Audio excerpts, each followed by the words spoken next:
চলমান বিসিএস পরীক্ষাগুলোর অগ্রগতি বিষয়ক আলোচনা করতে বাংলাদেশ পাবলিক সার্ভিস কমিশন পিএসসিতে গেছেন এনসিপির 3 সদস্যের প্রতিনিধি দল। সেখানে আছেন এনসিপির দক্ষিণাঞ্চলের মুখ্য সংগঠক হাসনাত আবদুল্লাহ, যুগ্ম আহ্বায়ক মনিরা শারমিন ও যুগ্ম সদস্য সচিব মোহাম্মদ মিরাজ মিয়া।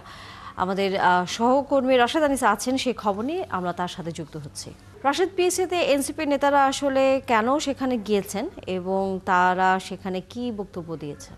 তানিয়া, মূলত যে আলোচনাটি হওয়ার কথা সেই আলোচনাটি কিন্তু ইতোমধ্যে শেষ হয়ে গেছে এবং কি বিষয়ে আলোচনা হয়েছে আমরা শুনেছি। বেশ কয়েকটি দাবি দেওয়া হয়েছে। কি বিষয়ে আলোচনা হয়েছে সেই বিষয়টি নিয়ে আমি সরাসরি যুক্ত করব এনসিপির দক্ষিণাঞ্চলের মুখ্য সংগঠক হাসনাত আবদুল্লাহকে। হাসনাত আবদুল্লাহ, আপনারা কি বিষয় নিয়ে আলোচনা করলেন? আমরা জানি যে 44তম যে বিসিএস ক্যাডারদের এই বিষয়টি অনেকদিন ধরে ঝুলেছিল এবং সেই বিষয়টি নিয়ে আসলে কি কথা বলা হলো? আসলে আমরা পুরো সময়টাই হচ্ছে পিএসসির মানে পুরো এই যে চাকরি প্রার্থীদের একাধিক দাবি রয়েছে। এর মধ্যে প্রথমেই রয়েছে যে বিষয়টি, সেটা হচ্ছে আমাদের ওই যে নন ক্যাডার সংশোধনের যে বিষয়টি আপনার, তারপর হচ্ছে জনপ্রশাসন মন্ত্রণালয় কর্তৃক পিএসসিতে যে 43তম বিসিএস নন ক্যাডার প্রার্থীদের যেই অধিযাচিত পদসমূহে দ্রুততম যেন সুপারিশ কার্যক্রম সম্পন্ন করা হয় সে বিষয়গুলো নিয়ে কথা হয়েছে।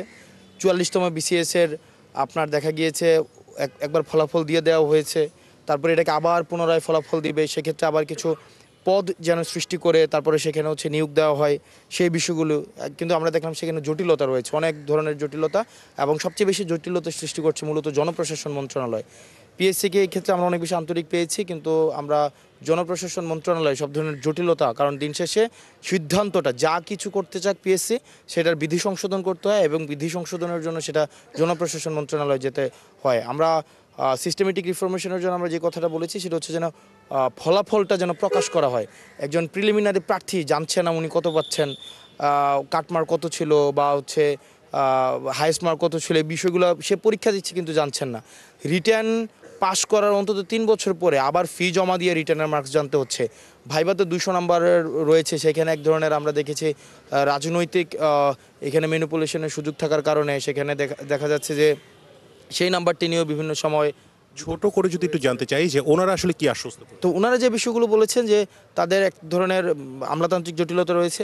পিএসসিকে যদি ফাংশনাল অটোনমি দেওয়া হয় এবং পিএসসিকে যদি ফাইন্যান্সিয়াল অটোনমি দেওয়া হয় সেক্ষেত্রে আরও বেশি চাকরি প্রার্থী বান্ধব পিএসসিও অপারেট করতে পারবে।